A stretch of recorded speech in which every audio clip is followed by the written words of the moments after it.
Welcome to the Experts in Sport podcast, brought to you by the School of Sport, Exercise and Health Sciences at Loughborough University.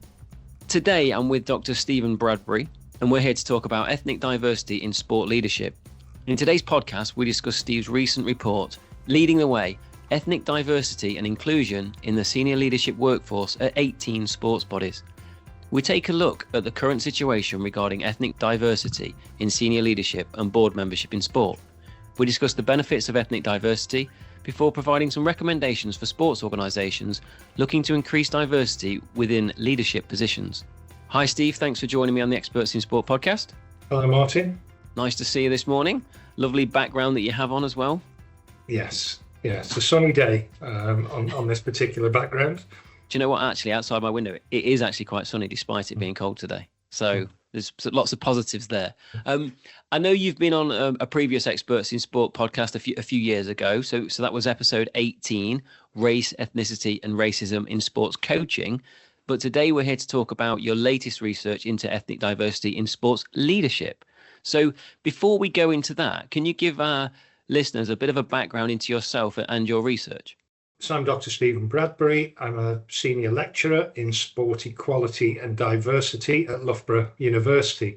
And I suppose over the last 25 years or more, much of my research has really focused on examining racialised inequities in the playing and coaching and governance tiers of sports, primarily in football, but more recently in sports more broadly, including this particular piece of research that we're going to talk about today. Thanks, Steve. As you've mentioned, we're going to talk about football. We'll use examples from all over sport. But as I promised you, I'll ask you questions that we'd not planned for already. And you mentioned in the titles there, you mentioned equality and you mentioned equity. And I think people are becoming more understanding of the difference in those two terms. But could you just give us a little bit of background in what equality is and what equity is? I think broadly speaking, when we think about equality, and particularly when sport bodies here think about equality, it's really connected to the idea of equal treatment or sameness, the idea of treating people in an equal way. Equity is more concerned, I think, with difference and recognising difference, and in particular in recognising that different social groups might experience different forms of marginalisation, and thus to remedy and challenge those forms of marginalisation. Sometimes you need to treat people differently to treat them equally. And so equity is really about recognising difference, and equality is more concerned with sameness. Thanks, Steve. Thanks for kind of pointing that out, because I do think in my time it was always equality, treat everybody the same. But probably in my view, in the last 10 years, the equity piece has really come into the fore, and people are much more aware of that nowadays. So thanks for laying that out. So what we're going to talk about today is your most recent report. So Leading the Way, Ethnic Diversity and Inclusion in the Senior Leadership Workforce at 18 Sports Bodies. So can you give us a bit of a background into this research and where it began, what it involves? Yeah, and I think I'll start really by saying something about the importance of this research. I think research around racialised inequities in sport more broadly has historically focused on the playing and more recently on the coaching tiers of sport. And issues around governance, when we think about board membership and senior leadership level, research has tended to be limited in that particular area. And so a number of issues, I think, have historically been unexplored. And focusing on governance is important because the decisions which are made in governance at the very top tiers of sport affect sport more broadly. And if those governance tiers are not reflective of the broader population, then that might be problematic because in some ways, power resides in the most powerful positions, and the most powerful positions in sport are governance. And sport governance might well be an area where the structures and the cultures of whiteness are perhaps more embedded and thus more resistant to change. And certainly in recent years, there has been developing concerns about the openness of selection and recruitment practices in governance, the lack of opportunities for development and progression, and some lived experiences of marginalisation amongst ethnically diverse groups in these environs where ethnically diverse groups are represented at all. So against that backdrop, our own research, funded directly by Loughborough University as part of its broader commitment to EDI issues more broadly and race equity issues more specifically. We focused on an analysis of board and senior leadership team or SLT positions at 18 sport bodies. And those 18 sport bodies formed our sample group primarily because they are all situated on the Loughborough University East Midlands campus. 9 of those bodies are national governing bodies and 9 other sport bodies. So taken together, those 18 either have their headquarters or have a satellite facility here at Loughborough University. So that helped define our particular sample group. Now, the research itself included really a quantitative analysis of secondary data pertaining to representation levels at board and senior leadership team level, but also a series of qualitative interviews with EDI leads and other senior management staff at 15 of those sport bodies. And what we were interested in really was ascertaining the benefits of and the challenges to establishing an ethnically diverse senior leadership workforce. And we were also interested in identifying any existing or emerging or developing examples of good race equity practice in that field. Excellent. Thanks for providing us with the overview of what we have done there. So what have you found? What are the main findings? Can you start with the levels of ethnic diversity in that senior leadership workforce within those 18 bodies? What does that look like? Well, our findings on that score indicated, I think, that the overall levels of representation of ethnically diverse groups in the senior leadership workforce, when we take board and SLT level combined, came to around 13.9%.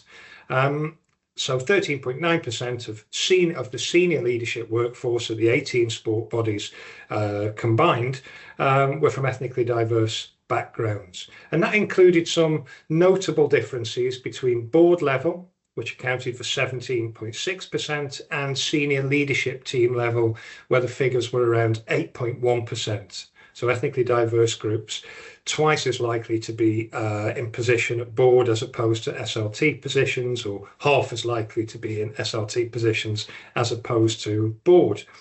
What we also found, though, across those sport bodies is there was significant variation between them at a kind of individual level. So some of those sport bodies had relatively high levels of ethnically diverse representation, equal to or above national population demographics, which sit at around 20% for ethnically diverse groups.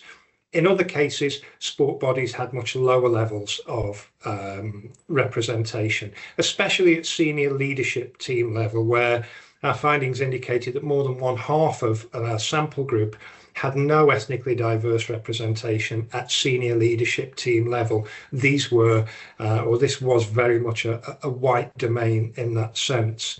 But our Loughborough-based findings here, I think, are very much comparable to figures for national governing bodies and sport bodies more broadly at a national level. And you know, we have figures from the Sporting Equals Race Representation Index and the recent Perrett-Lever report on diversity in sport governance. So the Loughborough picture was comparable to the national picture in that sense, both in terms of the overall averages and the variation between sport bodies. So it was reflective, I think, of the general underrepresentation of ethnically diverse groups in the senior leadership workforce, and that was very much exacerbated at senior leadership team level.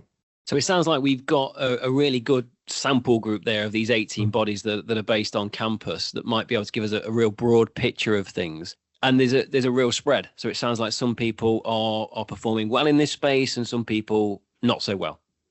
Is that a fair reflection? I think different sport bodies kind of exhibit different levels of representation and also are at very different stages in their journey of thinking about and acting upon these particular issues.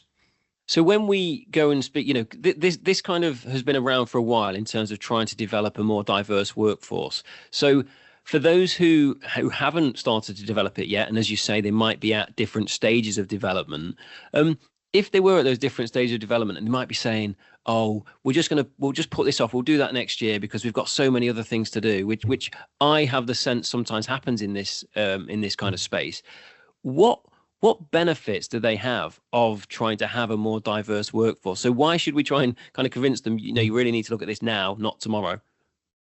Well, we through our interviews in particular, our findings indicated a whole series of kind of operational and organizational benefits of establishing a more ethnically diverse senior leadership workforce, both at board level and at senior leadership level. And in particular, I think at an operational level, benefits that were discussed were the enhanced operational functioning of sport bodies, engendered, I think, by the kind of different lived experiences, the different cognitive and demographic diversity of ethnically diverse senior leaders. And that included things like bringing different dynamics and perspectives to problem solving and so on, an increased knowledge of barriers, of racialized barriers to career progression, and the capacity, I think, when there is a more ethnically diverse senior workforce, to better inform policy and practice and through a more racialized lens. So offering a different, more racialized perspective. Kind of organizationally and perhaps more externally, a number of the interviewees talked about the enhanced cultural appeal, the enhanced marketability of sport bodies, really enabled by the representation of ethnically diverse, visible role models in senior leadership positions. And so enhanced kind of appeal and marketability externally to client groups, to public bodies, to commercial sponsors, etc., but also internally to those already involved in the sport, players, coaches, officials, volunteers. And one interesting finding was that one of the benefits of having a more diverse workforce at the senior level was kind of cyclical, in the sense that it increased aspirations amongst other ethnically diverse groups to apply for positions to work in those sport bodies. Now, we also offered some kind of critical reflections, some kind of cautious considerations around this particular issue. Been a little bit critical around the idea that diversity automatically leads to these benefits. And what we found was that where opportunities, if you like, for ethnically diverse senior leaders, to those already involved in the senior leadership workforce, to act as a kind of confident conduit for positive disruption, for progressive change, were better realized when there exists a critical mass and an informal support network of ethnically diverse senior leaders, where ethnically diverse and white senior leaders exhibited more progressive, more race conscious, more inclusive approaches to race equity. So where there was a more inclusive culture in senior leadership environments, and where senior leaders in particular, and where white senior leaders expressed allyship and advocacy, a kind of meaningful and consistent allyship and advocacy around race equity issues. So the benefits don't just happen. Those benefits are developed and nurtured over time. So it's not just a case of kind of dropping in, individuals. It's about developing a culture in which those individuals can flourish.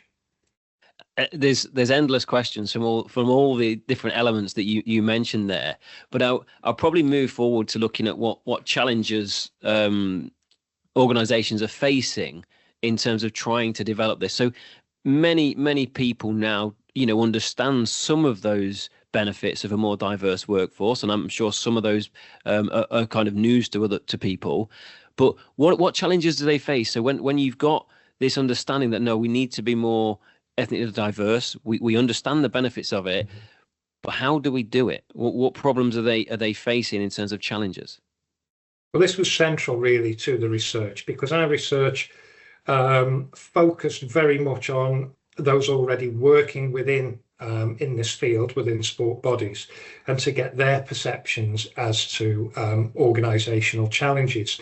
And really, we framed the organisational challenges around three key themes. So firstly, around organisational structures and pathways. And here we were looking at some of the relatively closed processes of recruitment and retention within sport bodies. So at board level, a number of the issues here were around the lack of transparency and awareness of governance structures and processes of election and nominations to boards, the extensive fixed term tenure of board positions, often for 4 or 5 years, which made it difficult to access.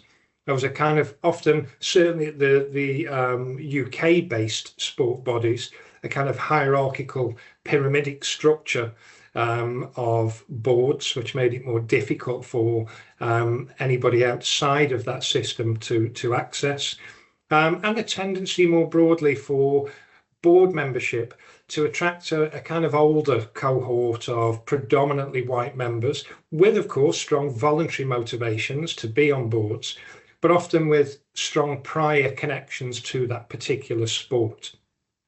At senior leadership team level, and there's an important difference here, I think, between board and senior leadership. Board membership primarily is voluntary. Senior leadership team roles are full-time, often occupational roles, so covered by national employment legislation and so on. So one is voluntary and one is paid work in one sense. But at senior leadership team level, what we noted here was a real lack of occupational turnover and a longevity of employment tenure. And that was especially the case where senior leadership positions were seen, understandably so, as the kind of zenith of career progression for those already holding those roles, and where sport bodies were seen to be functioning kind of effectively at that level. Where positions did become available, they tended to be occupied through internal promotion from within the organisations, from the middle management tiers of organisations, and where there was also a limited pipeline of ethnically diverse staff. Sometimes when positions were made available, there was still in existence some of those networks-based methods of identification and appointment, an issue that I've talked about many times before, including on a previous podcast around coaching. And a tendency also to favour candidates from within sport rather than outside the sport sector, and to recruit those with a kind of prior sport industry capital, really. And so broadly speaking, at senior leadership team level, in terms of structures and pathways, opportunities were limited by the fact of there was fewer of them available, and when they did become available, some of the kind of traditional structures militated against the recruitment of anybody from outside of that bubble, if you like. The second key challenge, we looked at issues around organisational cultures and uneven experiences of inclusivity. And here there was a strong perception and often a reality that leadership contexts and environments within sport were very much very white, monocultural, middle class kind of spaces, and this had limited aspirations. It was felt that this had limited aspirations to engage in that tier amongst some ethnically diverse groups, particularly amongst in sports in which they had limited prior social or cultural connection. There was also a number of interviewees alluded to racially inequitable experiences of unconscious bias and microaggressions in these kind of environments, and talked about the impacts of the cultures of whiteness on the engagement and experiences of those ethnically diverse staff or board members already in position. And this was felt to engender a kind of burdensome emotional toll, a kind of lack of belonging, and especially returning to a point I made earlier, around a kind of where there existed a lack of allyship and advocacy around race equity. And allyship and advocacy is really important as a means of engendering a sense of kind of cultural belonging. So in its absence, there was a sense of feelings of marginalisation and exclusion. And our third key area around challenges was very much around the lack of prior organisational focus and resource and knowledge of race equity issues. So historically, there had been a lack of strategic emphasis on race equity in senior leadership. And what we found in some cases was a real organisational and individual resistance or reticence to prioritise race equity issues and a preference for more generic approaches to EDI more broadly. So we're back to that equality and equity kind of argument here. There was also limited availability often, or limited allocation of appropriate kind of financial and human resource support to develop work in this field. And related to that point around EDI work, there was often the work that sport bodies often did around EDI more broadly often reflected a kind of individual or organisational preference and expertise of those within the organisation, particularly around gender. I've seen some terrific work done around gender over the last 10 years or more, still a great deal more work to do. But it seemed that the issues around gender, disability and other areas, other protected characteristics were focused on more than race equity. Race equity issues seem to be at the bottom of a kind of hierarchy of disadvantage in some ways. What there was also was a lack of knowledge, a lack of understanding around some of the racialized barriers to career progression, some of those individual and institutionalized systemic barriers that ethnically diverse groups face. And I think that the kind of final point here was due to that lack of understanding, we certainly came across a kind of sometimes individual, sometimes organizational apprehension and a real lack of confidence to address issues around race equity for fear of getting it wrong. So there was a number of interviewees who I spoke to who were keen to learn more, to develop their knowledge and develop their understanding, and were quite open about their kind of vulnerabilities in this particular field. So, and that I think was more promising, because I think there was a kind of a want and a commitment amongst some of the people that I spoke to want to focus on that field, but a lack of confidence in their capacities to do it well. And that's part of what this research was about, to work collaboratively with these bodies to help them on that journey. So broadly speaking, three challenges: structures and pathways, cultures and inclusivity, and focus, resource and knowledge.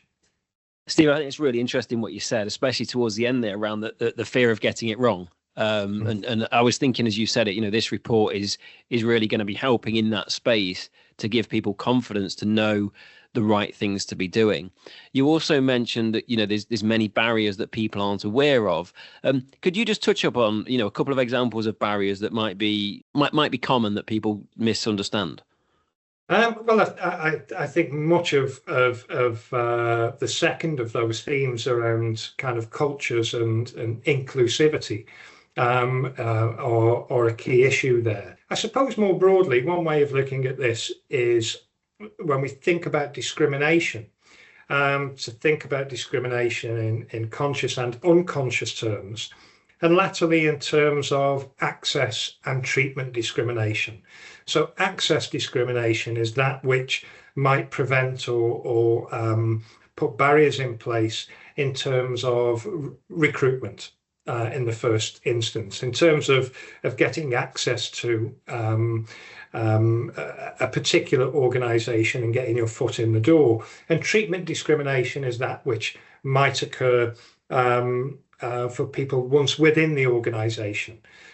So in some ways, access discrimination relates to issues around representation and diversity, and treatment discrimination relates to issues around inclusivity or the lack of.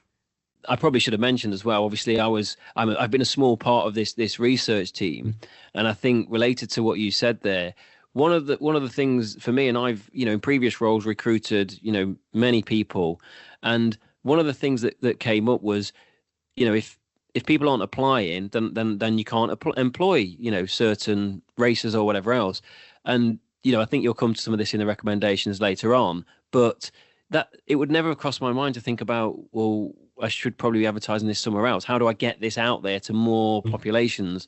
Just simple things like that would have certainly, passed me by years ago, and now something that, I'm thinking about straight away from what you're talking about. So yeah, thank you for touching upon that. Well, it actually relates back, Martin, to that broader issue about the benefits of having a more ethnically diverse senior leadership workforce, because having a more representative workforce, not just in terms of ethnicity, but in terms of gender and other protected characteristics, I think enables the senior leadership workforce to better view the world through a lens beyond their own restricted lens, be that a racialized or a gendered lens or whatever it might be. And so being more reflexive about those issues, I think is really important. No, definitely. And I know from the research that there were a number of good examples of good practice that came from these bodies. So can you give us some of those good examples that you found? Yeah, we were keen to kind of identify any existing or emerging examples of good race equity practice in this field. And we found a whole range, but what we found was that no one sport body appeared to be approaching these issues in any holistic kind of fulsome way, but there was lots of examples of small examples within sport bodies around a particular issue or a particular policy or practice that we could draw on, that we could identify. So there was a number of issues here, and I think the first one is that at the time that we were conducting the research, there was a broader context at play, and certainly what we saw during our time within the sports sector more broadly was a kind of renewed strategic focus on EDI issues more broadly, and within that a developing commitment to increase representation, to become more inclusive in the senior leadership workforce. So we started this podcast by saying that much of the prior focus of research has been on playing and coaching, but not on governance. And we might say the same in terms of policy, EDI policy as well. So what we saw was a developing strategic focus, and some of those commitments to diversify the senior leadership workforce more broadly, very much embedded in the development of new, the acronym is DIAPs, Diversity, Inclusion and Action Plans, which Sport England and others have been working with individual sport bodies to develop. And they were very much in process at the time that we conducted the research. So there was within that, at some sport bodies, there was also a growing prioritization of ethnic diversity in senior leadership. And again, related to something that we said earlier, at some sport bodies, a kind of related conceptual and operational shift from race equality to race equity. And as part of that, in some cases, a growing support for the use of positive action measures in recruitment and development, legally permissible, contextually proportionate positive action measures. One of the areas that we saw some good practice was efforts to amend and establish more equitable recruitment practices. So we're around that issue of access discrimination. So a small number of sport bodies here were kind of conveyed that they were taking more care around succession planning at board level and looking to review and amend fixed term tenures and shorten fixed term tenures at board position for board positions. Some were working with executive search agencies to identify and support and recruit ethnically diverse board members from a cohort of board-ready candidates. And what that had done is has kind of broadened the vocational and demographic talent pool from which sport bodies can recruit to their boards. At senior leadership team level, there was a general push towards establishing better EDI protocols in HR, and touching on something that you mentioned earlier, an increased focus on reviewing and amending job descriptions, broadening advertising through mediums with a much stronger kind of racial reach, the implementation of anonymised shortlisting as a means to negate unconscious bias. In a very small number of cases, some sport bodies had implemented Rooney Rule style processes of inclusive shortlisting, so the establishment of an interview guarantee for suitably qualified ethnically diverse candidates. In a small number of cases, there were efforts to establish mixed ethnicity selection and interview panels to enable a much more positive kind of intercultural space during interviews. And in a small number of cases, efforts to improve data collection in relation to the recruitment process, in particular across the applications, shortlisting, interviews and appointments pipeline, to identify any patterns around drop-off rates, etc. There was some good work to support and enable the development and progression of ethnically diverse senior leaders, and much of this was done in collaboration with Sporting Equals and their leaderboard programme, which is a programme designed to enhance learning and development and networking and equip people on the programme with relevant skills and contacts to make the transition into boards.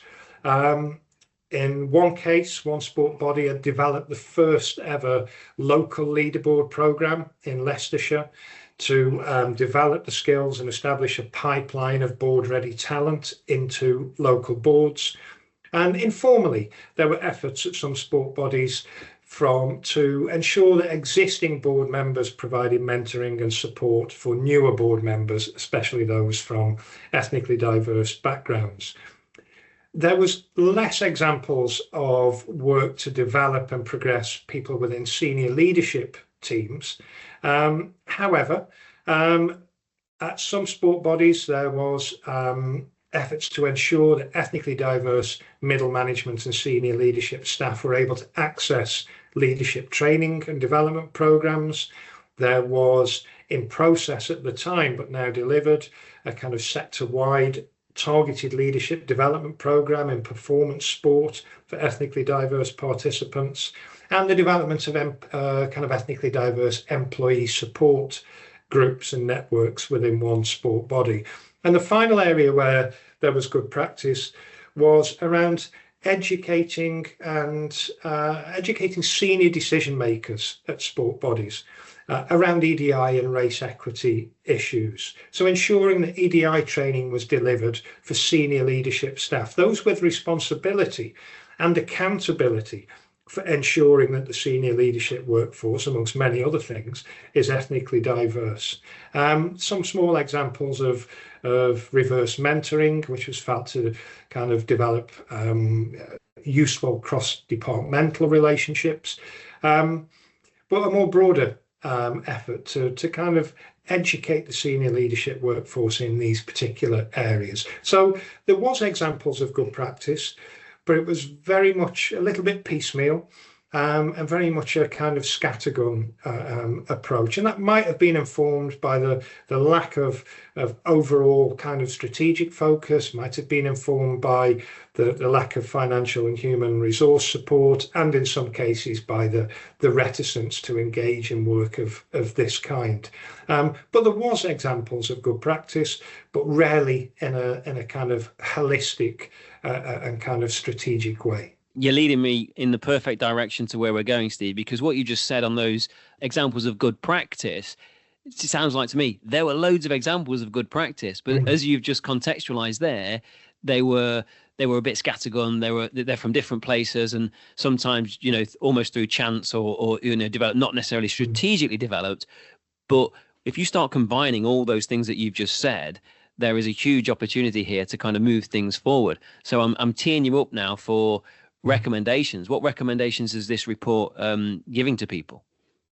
Well, the research features extensive recommendations for action, and those recommendations that feature in the report are very much intended to build on and extend some of the existing and emerging kind of individual examples of good race equity practice. And we target the recommendations primarily at CEOs and EDI leads at the Loughborough-based sport bodies.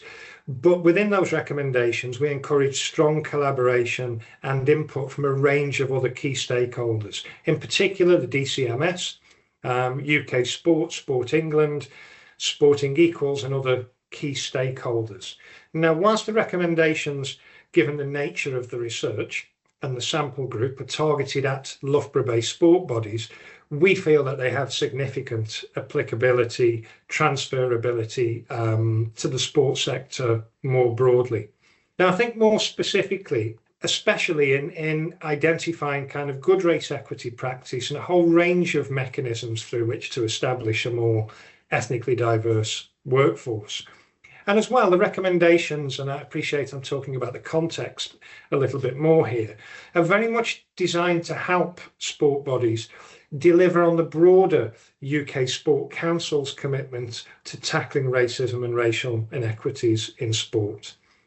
Now, more specifically to our recommendations, and there are many of them, they're very much designed to enable a strategic and operational commitment and a whole range of related actions to increase ethnic diversity and embed race equity in the workforce. So in doing so, our recommendations are really categorized into 4 key themes. Firstly, establishing a more holistic, a more multi-leveled, a more transformational approach to race equity.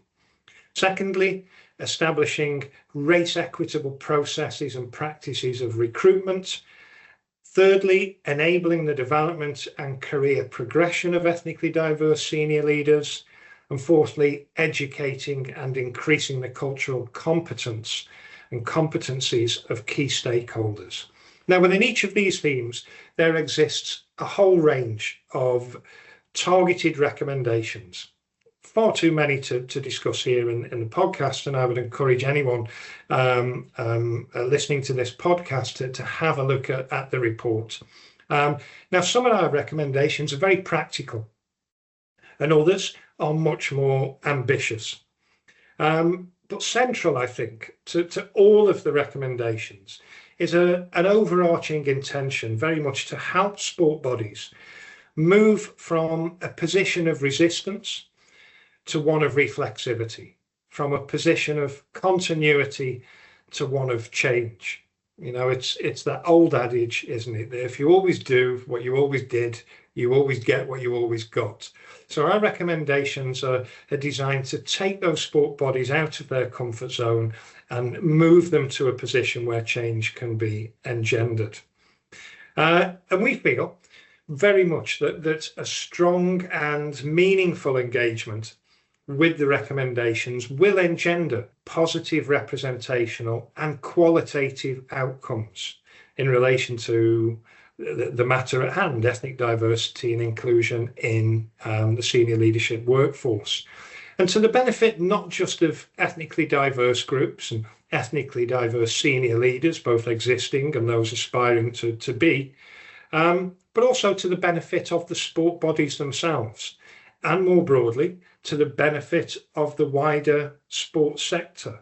And I suppose in that respect, the report, its findings and its recommendations for us constitute the beginning rather than the end point of this process. And they're very much designed to inform the development and the implementation of good race equity practice in this field moving forward.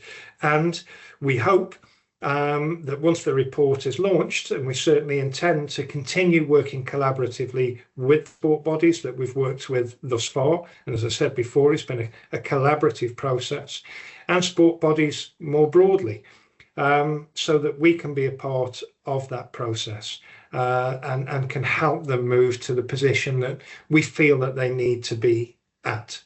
It's really interesting to hear you say all of that with the recommendations and some of the key bits that come back to me. And I'm going to add here, there may be some bias from me here. And, as part of your research team, huge thanks to you for letting me be involved in this, because it's been great learning for me. But some of the key things I took from this, first one was when we ran the event that we ran previously, I was probably shocked at the time to see that it was many of them said it was the first time. So all the EDI leads that we had together said it was the first time that they'd met each other. Yeah. And to say that many of them are in the same building or at least on the same campus, to me was just an absolute shock. But the benefit that they gained from speaking to each other and picking up on this good practice from each other, just from us facilitating that conversation, was a great starting point. So I think now, as we're about to launch this report and these recommendations, I feel not only those 18 bodies are going to get something from this, but many other bodies who read this or actively engage in it can get a lot from this. So I think it's been a brilliant experience for me. I think to conclude kind of what you've said here and what we've said in this report, it's quite clear from the research that the diversity within senior leadership and board positions isn't where it could be. And it's quite different across different sporting organisations. So there needs to be an individual approach to this.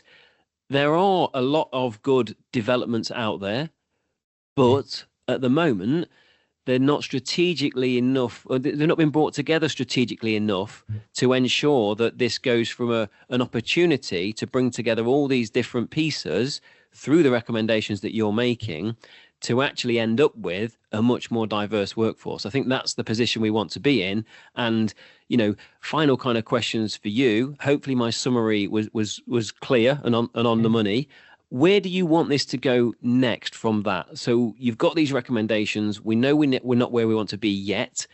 If these recommendations are implemented, what are we hoping to happen in that implementation, the collaboration, and where could we be in the future?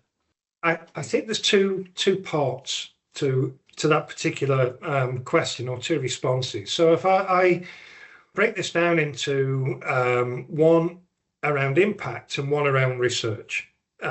So in terms of impact, I mean, you're absolutely right. The issues around the prior lack of strategic focus, the prior lack of collaboration, has undoubtedly left us in the situation, or left sport bodies in the situation that they're now in. It's absolutely central, I think, moving forward, that collaboration is key. And some of the findings in this piece of research will be unsettling, will make sport bodies uncomfortable, deeply uncomfortable, and so they should. But that's okay to be uncomfortable, and to reflect on the ways in which white privilege, white supremacy, and so on have underscored the situation that we're in. But moving forwards, I think there's a great deal of benefit to be had from knowledge exchange, which is what this research is about. Is about sharing kind of knowledge and knowledge transfer. And about working collaboratively, ourselves as the research team with the sport bodies, and the sport bodies working collaboratively with each other. So where we'd like to take this is a continued relationship, where hopefully we can advise, provide guidance, provide support to these sport bodies in relation to help them implement the recommendations. In terms of, and I think if they do, then, I said earlier, enabling that kind of conceptual and operational shift from racial equality to race equity as part of that, the development and implementation of positive action measures, and to demystify and do away with some of the kind of reticence around those measures and so on. And to help the bodies move forward to be more representative of the communities in which they serve. In terms of research, I think all pieces of research have strengths, of course, and limitations. And this particular piece of research started as a relatively small pilot project and has got bigger as it's gone along. What it does well, I think, is get a strong sense from organisations of where they are at in this particular picture. I think future research in this field, I think there's two particular areas that we weren't able to look at here, given the time and funding limitations and so on. Two areas that I think emerge out of this research, which are lines of inquiry for the future. One is looking at the implementation and the effectiveness of positive action measures to meet representational targets and to develop more inclusive working environments. We know a lot about what these measures look like. We know much less about their effectiveness over time. And I think there's more to be done to evaluate the shape and the scope and the effectiveness of measures once they're implemented, because sometimes research simply stops at the implementation phase. Well, we need to know about the effectiveness phase, and that will then feed back into and help to amend measures as they go along. I think the other area of research, which is relatively absent from this, is whilst we've got organisational perspectives, what we don't have much of here is the perspectives of ethnically diverse senior leaders themselves, to talk about their experiences, their lived experiences. And so I think there's those two areas. I think for research in this field, evaluating the effectiveness of positive action measures and ascertaining and illuminating the experiences of ethnically diverse people working within these environments. Perfect, future direction for this research. So I just want to, finish with saying thank you for coming on. It's been really good to hear more about the report, but also those future directions that you want to go in. Hopefully we'll get you on for your third pod. You can have your hat trick in the future for the next level of this, of evaluating how effective this is. But yeah, just to say thank you very much, Steve. It's been great talking to you. Thank you very much, Martin. Thanks for listening to the Experts in Sport podcast. If you'd like to get in touch, then please contact me, Martin Foster, at m.foster@loughborough.ac.uk. Thanks for listening. See you next time.